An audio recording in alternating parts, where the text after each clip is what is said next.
बच्चों, हम 12वीं कक्षा की गणित की पाठ्य पुस्तिका का अध्याय 4 सारणिक पढ़ रहे हैं। आज के इस भाग में हम त्रिभुज का क्षेत्रफल निकालेंगे जिसके कि शीर्ष दिए गए हों x1 y1, x2 y2, x3 y3। तो 3 बिंदु शीर्ष के रूप में आपको दे दिए जाएं तो उसका क्षेत्रफल आपने छोटी क्लासों में सीखा होगा, इस व्यंजक के द्वारा आपका दिया जाता है त्रिभुज का क्षेत्रफल। ये जो व्यंजक है ये 1/2, अंदर में x1 के गुणा में y2 माइनस y3, फिर x2 y3 माइनस y1, फिर plus x3 y1 minus y2। इस व्यंजक के द्वारा, इस व्यंजक को हम अगर सारणिक के रूप में लिखना चाहें तो बच्चों डेल जिसको हम त्रिभुज का क्षेत्रफल बोलते हैं, इसको डेल से रिप्रेजेंट करते हैं। तो डेल इक्वल टू 1/2 और सारणिक में आपको दिखेगा x1 y1, x2 y2 and x3 y3 and 1 1 1। ये एक सारणिक जो है 1/2 बाहर से गुणा कर दिया इस सारणिक को, ये त्रिभुज के क्षेत्रफल को दे देगा। जब हम इसको ओपन करेंगे C1 के रेस्पेक्ट में, C1 के अनुदिश अगर हम इसका प्रसरण कर दें बच्चों तो हमें ये व्यंजक प्राप्त हो जाएगा। देखिए C1 के अनुदिश जब हम करेंगे x1, पहले x1 आएगा, x1 के गुणा में इसकी पंक्ति और स्तंभ को छोड़ेंगे तो y2 माइनस y3 बनेगा, जो उपसारणिक है वो, तो ये y2 माइनस y3। फिर x2 का चिन्ह माइनस आता है, आप जानते हैं, x2 का माइनस चिन्ह लगाएंगे और x2 की पंक्ति और स्तंभ को छोड़ेंगे आप तो आपका बनेगा y1 माइनस y3, जो माइनस का चिन्ह अंदर जाके उल्टा कर देगा, y3 माइनस y1 कर देगा। फिर आपका तीसरा पॉइंट है x3, तो C1 का जो तृतीय अवयव है x3 के रेस्पेक्ट में उसके गुणा में उसका उपसारणिक जब रखेंगे तो उपसारणिक बनेगा y1 1, y2 1।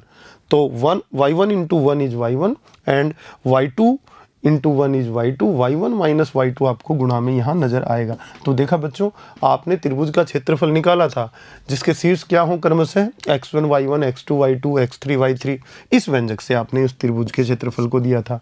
आप सारणिक रूप में इसको बदलें तो ये मान दोनों बराबर होते हैं। अतः त्रिभुज का क्षेत्रफल इस सारणिक के द्वारा दिया जा सकता है, 1/2 उसके गुणा में लिखा जाता है। तो देखिएगा मैंने ये लिख दिया है, त्रिभुज का क्षेत्रफल सारणिक के रूप में ये आपका 1/2 से बाहर गुणा करना होता है। इसके शीर्ष क्या है, x1 y1, x2 y2 and x3 y3। चलिए आगे बढ़ते हैं। अब बात आई, अगर त्रिभुज का क्षेत्रफल, देखिए ये 3 बिंदु हैं आपके, त्रिभुज बन रहा है, मान लीजिए ये A है, ये B है, ये C है। जैसे जैसे A नीचे आता जाएगा त्रिभुज का क्षेत्रफल कम होता चला जाएगा। A मान लीजिए नीचे आ रहा है, जैसे ये A यहाँ पहुँच जाएगा त्रिभुज का क्षेत्रफल 0 हो जाएगा। जैसे ही A BC पर पहुँचेगा, A BC क्या बन जाएंगे, संरेख बन जाएंगे। तो संरेखता का नियम यहाँ से आता है कि 3 बिंदु x1 y1, x2 y2 और x3 y3 के संरेख होने का प्रतिबंध क्या है साहब, इन तीनों से बनने वाले त्रिभुज का क्षेत्रफल क्या हो जाना चाहिए, 0 हो जाना चाहिए। 3 बिंदुओं के से बनने वाले त्रिभुज का क्षेत्रफल आपने अभी भी देखा था, सारणिक के द्वारा दिया जाता है 1/2 गुणा में सारणिक, और सारणिक में क्या क्या बिंदु, x1 y1 1, x2 y2 1, x3 y3 1। उस सारणिक से आप देते हैं ये त्रिभुज का क्षेत्रफल क्या हो जाए, 0 हो जाए। तो 1/2 अगर 0 में चला जाए तो इस सारणिक का मान अगर 0 हो जाए तो हम कह देंगे कि x1 y1, x2 y2, x3 y3 क्या है, संरेख हैं, एक ही रेखा पर उपस्थित हैं। तो ये बात यहाँ से निकल आती है कि 3 बिंदुओं के संरेख होने का प्रतिबंध आपने देख लिया, उनसे बनने वाले त्रिभुज का क्षेत्रफल 0 हो जाए तब।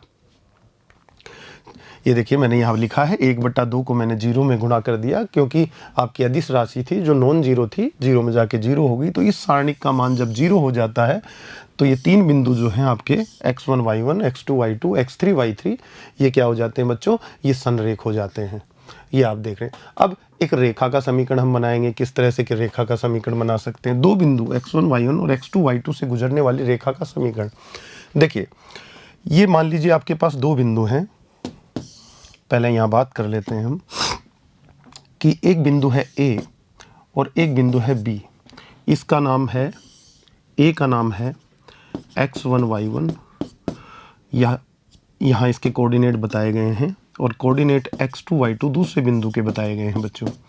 अब आपसे कहा जाए एक चर बिंदु P ले लिया जाए इस रेखा पर जो स्थित है x, y, एक चर बिंदु की आर्बिट्रेरी कोई भी पॉइंट आप ले लें, स्वेच्छ बिंदु ले लें जो चर बिंदु है, इस रेखा पर कहीं भी जा सकता है। देखिए इस P बिंदु का बिंदु पथ इस रेखा को बना देगा। यदि ये बी बिंदु कहाँ रहे, हमेशा इस रेखा पे रहे, जैसे जैसे जहाँ जहाँ ये जाए हम ऐसे प्रतिबंध लगा देंगे इस पे कि पी इस रेखा से बाहर न जा सके, मतलब ए बी के बाहर न जा सके। ए बी वाली रेखा पे अगर पी रहेगा तो पी को ए बी के संरेख होना होगा। अगर पी यहां चला जाता है तो ए और बी के संरेख नहीं रह पाता है। देखिए, यानी कि बिंदु ए बी के संरेखता के नियम में अगर अपन पी का प्रतिबंध स्थापित कर दें तो पी का बिंदु पथ इस रेखा को बना देता है। तो मैं कहना चाहूंगा कि ए और बी से गुजरने वाली रेखा का समीकरण मुझे बनाना है, x1 y1 और x2 y2 से गुजरने वाली रेखा का, तो एक चर बिंदु p x, y को a तथा b के संरेखता के नियम में प्रतिबंधित मैं कर देने वाला हूँ। संरेखता का नियम आप जानते हैं, अभी अभी आपने पढ़ा, क्या सारणिक का मान 0 हो जाए, 3 बिंदुओं से बनने वाले सारणिक, जैसे कौन कौन, x1 y1, x2 y2 और x3 y3। यहाँ पर एक बिंदु अपन ने क्या ले लिया, pxy। तो यहाँ से बच्चों का निकल कर आता है समीकरण, आपने 11वीं क्लास में रेखा का समीकरण भी पढ़ा होगा। चर बिंदु सबसे पहले लिख दिया अपन ने, कोई दिक्कत नहीं, कहीं भी लिख सकते हैं, x, y, x1 y1 x2 y2 तीनों बिंदु, और 1 1 1 तीसरा स्तंभ ले लिया, बराबर 0। इस सारणिक का मान 0 हो गया तो आप कहेंगे x, y x1 y1 x2 y2 क्या रहेंगे, क्या प्रतिबंध लग गया इन पे, संरेख रहेंगे। और संरेख रहेंगे तो P जो है, P का बिंदु पथ क्या हो जाएगा, एक रेखा का समीकरण आपको प्रदान कर देगा। तो यहां से आपको एक सरल रेखा का समीकरण प्राप्त हो जाता है बच्चों। तो ये सरल रेखा के समीकरण का आपका प्रतिबंध हो गया। आगे देखिए, कुछ क्वेश्चन लेंगे हम। क्वेश्चन लेते हैं, एक त्रिभुज को क्षेत्रफल ज्ञात कीजिए जिसके शीर्ष क्रमशः ये दिए गए हैं। देखिए, ये आपका x1, y1 हो गया पहला बिंदु, x2, y2 हो गया आपका, और ये x3, y3 हो गया आपका। ठीक है बच्चों, अब हम क्या करेंगे, इनसे बनने वाले त्रिभुज का क्षेत्रफल ज्ञात करेंगे। तो त्रिभुज के क्षेत्रफल को हम डेल से रिप्रेजेंट करते हैं, याद कीजिए 1/2 आपका सारणिक में क्या लेते हैं, x1 y1 x2 y2 तीनों बिंदुओं को स्थापित करते हैं 2 कॉलमों में, x3 y3, और तीसरा कॉलम 1 1 1 ले लेते हैं। ये व्यंजक, ये जो वैल्यू आएगी ये त्रिभुज का क्षेत्रफल होगा। x1 y1 x2 y2 x3 y3 की वैल्यू यहाँ पुट कर देंगे, इंप्लाइज दैट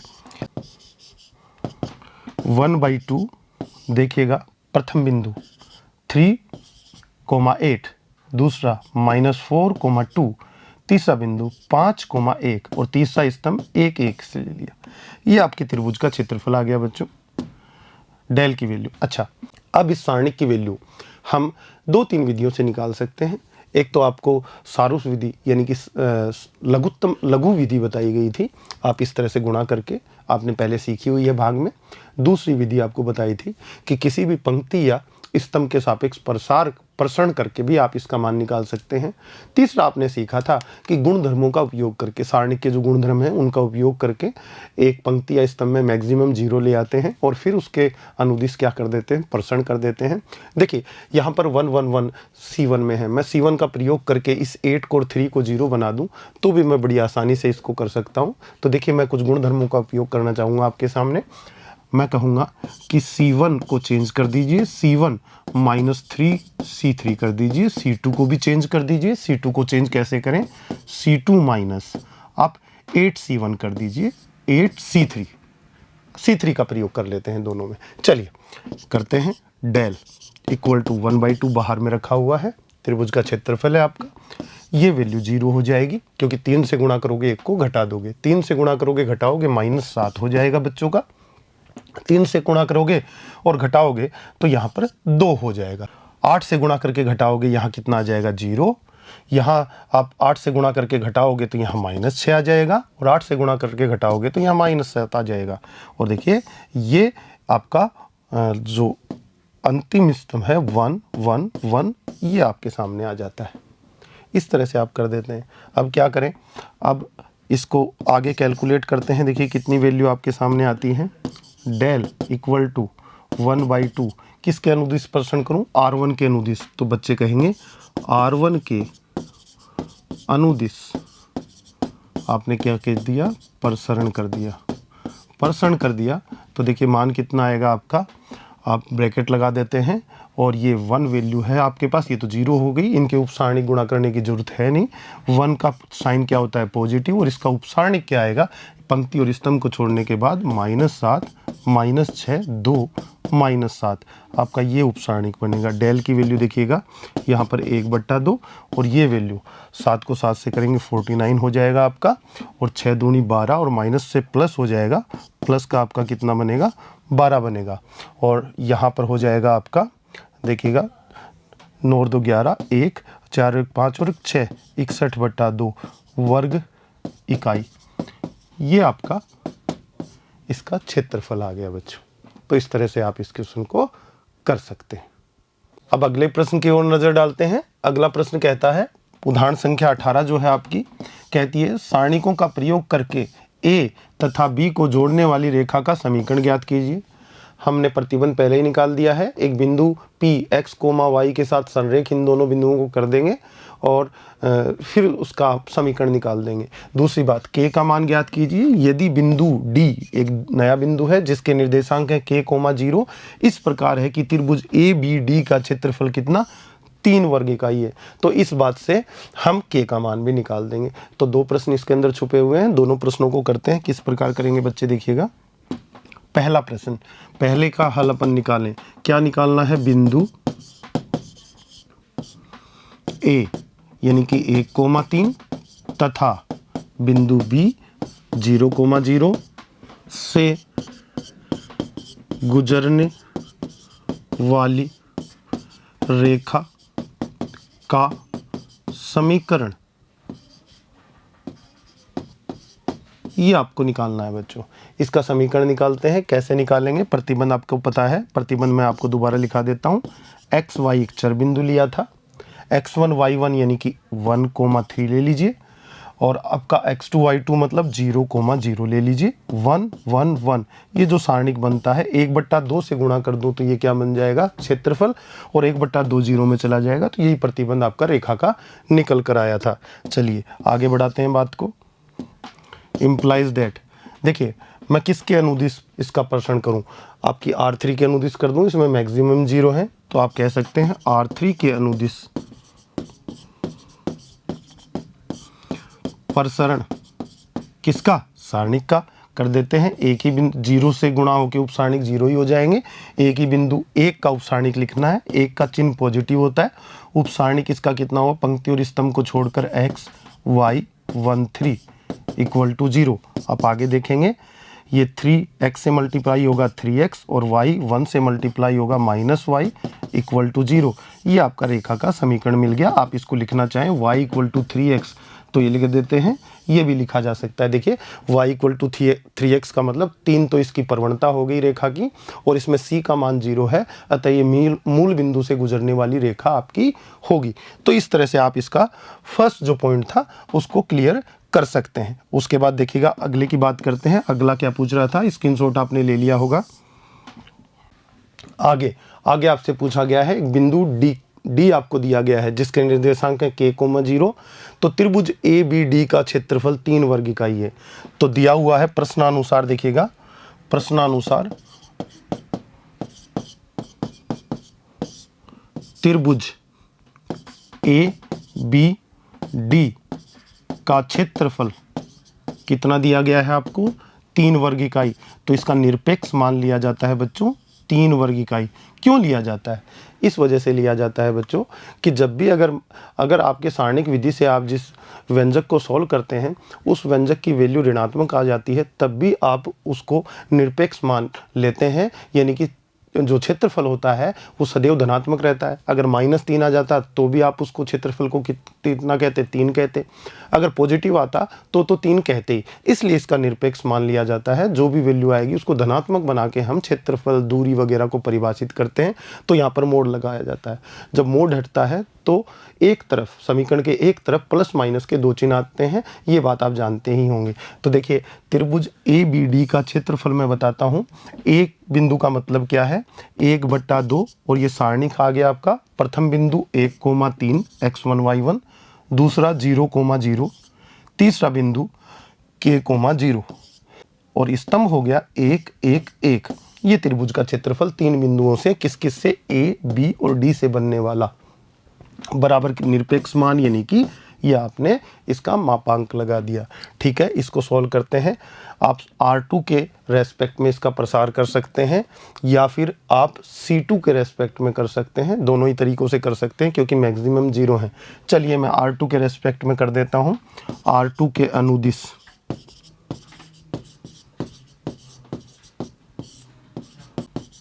प्रसरण करने पर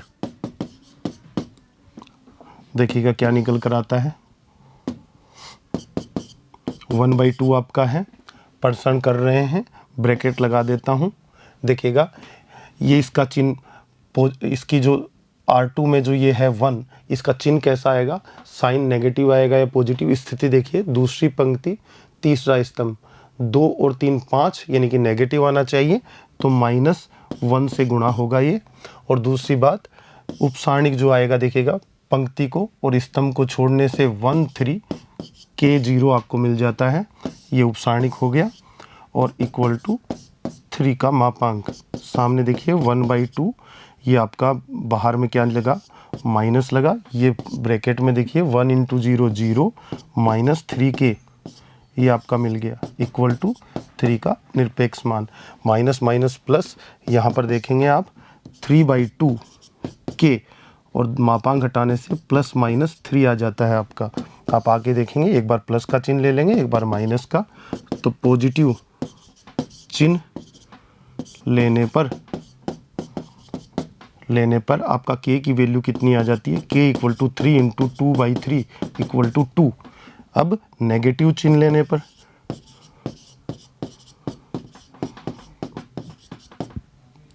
K = वैल्यू कितनी आ जाती है आपकी, -3 लेंगे तो -3 × 2/3, 3 से 3 कट तो -2, तो K की दो वैल्यू -2 और 2 आपको प्राप्त हो जाती हैं बच्चों।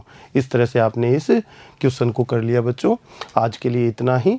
अगले भाग में हम प्रश्नमाला 4.3 के प्रश्नों को हल करेंगे। तब तक के लिए धन्यवाद।